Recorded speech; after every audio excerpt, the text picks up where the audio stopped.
Le 22 mai 2025, le Sénat congolais a voté la levée des immunités parlementaires de Joseph Kabila, ancien chef d'État, ouvrant ainsi voie à des poursuites crimes contre l'humanité et trahison en lien avec un présumé soutien aux rebelles du M23. Cette décision prévue par la Constitution déclenche des débats passionnés entre partisans d'une justice sans privilège et opposants dénonçant un acharnement politique. Salut, c'est Raphaël, j'espère que vous allez bien et c'est donc le sujet à la une des actualités du jour. Et au passage, si vous êtes nouveau sur ma chaîne, n'hésitez pas à vous abonner.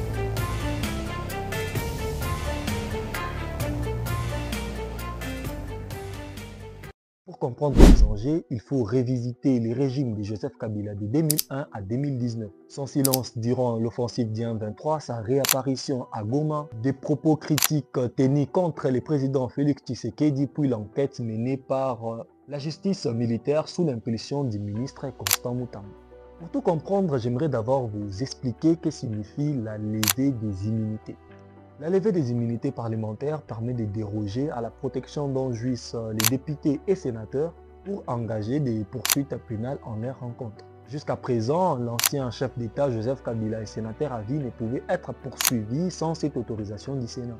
Selon l'article 26 de la Constitution congolaise, c'est le bureau du Sénat et en dernière instance la plénière peuvent décider de la levée des immunités parlementaires pour instruire des procès.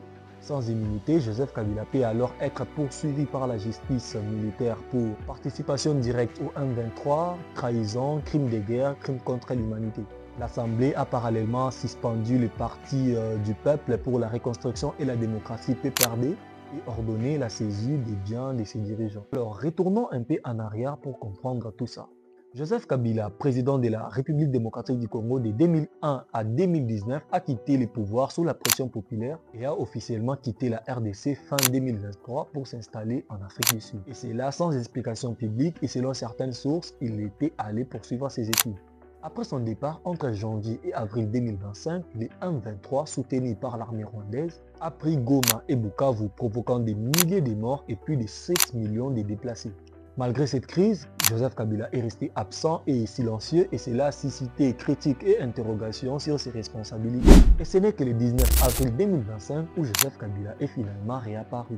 Et devinez où? Dans la ville de Goma, expliquant vouloir participer aux efforts de paix dans l'Est, ville tenue par les M23. Cette présence au sein du territoire rebelle a surpris l'opinion et la classe politique. Et après, lors d'une allocution, Joseph Kabila a taclé le gouvernement de Félix Tshisekedi, l'accusant d'incapacité à protéger les populations. Ces déclarations ont été relayées par ses partisans comme étant un appel à la responsabilité, mais perçues par le pouvoir comme une provocation directe. Et même le porte-parole du gouvernement Patrick Muyaya a dénoncé les propos de Joseph Kabila comme regrettables et affirme qu'un ancien chef d'État, ses premiers mots devraient être des mots de compassion, de solidarité pour des compatriotes qu'il a eu à diriger pendant de très longues années. Ça devrait aussi être la condamnation dans les mots les plus fermes de l'agression. Mais quelques jours après, tout va basculer.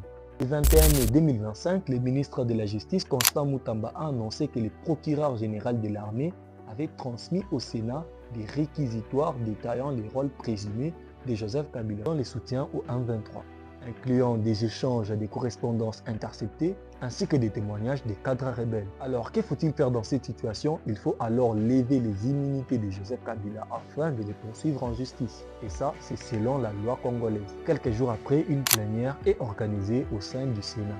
Et lors de la plénière, Joseph Kabila n'était pas présent, n'ayant envoyé aucun représentant, ce qui a renforcé l'idée d'une fuite en avant contre les accusations. Le vote à bulletin caché a suivi la recommandation de la commission spéciale qui, des jours plus tôt, avait déjà validé la levée des immunités. Alors, quelles sont les conséquences de cette levée des immunités? Joseph Kabila pourrait être jugé devant une cour militaire marquant un précédent pour un ex-président congolais. Sur le plan politique, ces procès risquent d'exacerber les fractures entre les camps kabylistes et les camps présidentiels. Et cela peut déstabiliser l'unité nationale qui est déjà fragile. Sur le plan sécuritaire, l'affaire pourrait influencer les négociations avec les M23 et les partenaires, notamment la médiation angolaise. La levée des immunités de Joseph Kabila est un moment charnière pour la RDC, à la croisière de la justice, de l'histoire politique et de la sécurité nationale. La suite du dossier entre instruction judiciaire et réaction populaire déterminera si ces gestes consolident l'état des droits ou ravivent les vieilles rivalités. Dites-moi en commentaire ce que vous en pensez et abonnez-vous pour rester informé.